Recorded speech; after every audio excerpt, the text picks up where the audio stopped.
Quand la curiosité nous pousse à nous demander quel est le plus riche homme de la Terre, on se réfère très tôt à Jeff Bezos. En effet, le fondateur d'Amazon est l'homme dont le revenu net parvient à excéder 200 milliards de dollars. Sa fortune n'est donc pas surprenante. Mais elle demeure encore estimable par les banques ou Forbes. Tant qu'il arrive à compter ses billets, il lui reste à amasser. Cependant, il existe dans l'histoire de l'humanité un homme plus riche que Jeff. Il s'agit d'un homme dont la richesse inégalée est inconcevable, inestimable et non calculable par les professionnels. Il s'agit de Mansa Musa. Vous vous interrogez sur ce que Mansa Musa, roi du Mali, a fait de sa fortune? Alors nous allons faire un petit voyage dans le passé jusqu'au XIVe siècle. Installez-vous donc et n'oubliez pas de vous abonner pour plus de vidéos passionnantes. C'est parti! Luxy. Comme tout bon musulman, le seigneur des mines de Wangara témoigne de sa reconnaissance à Allah pour l'immense richesse dont Allah lui fait grâce en respectant sa présence à la Mecque en 1324. Une caravane de 60 000 hommes, 12 000 serviteurs et esclaves ont su l'élever au digne rang de roi.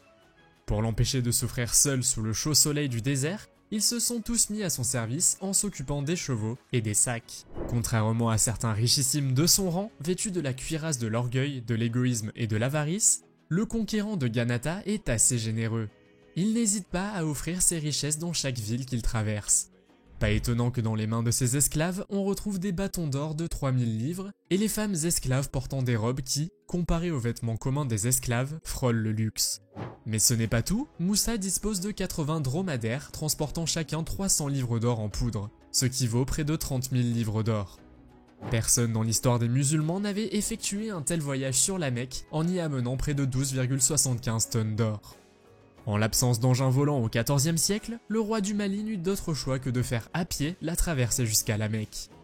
Durant son passage au Caire, le sultan Al-Nasir insista pour avoir Musa dans son pays, ne serait-ce que pour quelque temps.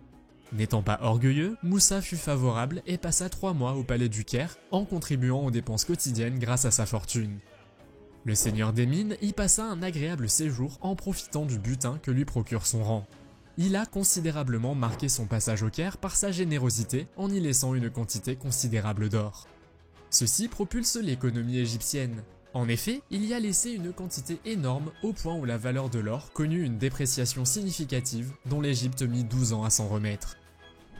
Lors de son retour au Mali, il ramène avec lui des artistes, des poètes, des universitaires, des architectes dans l'optique de développer son pays.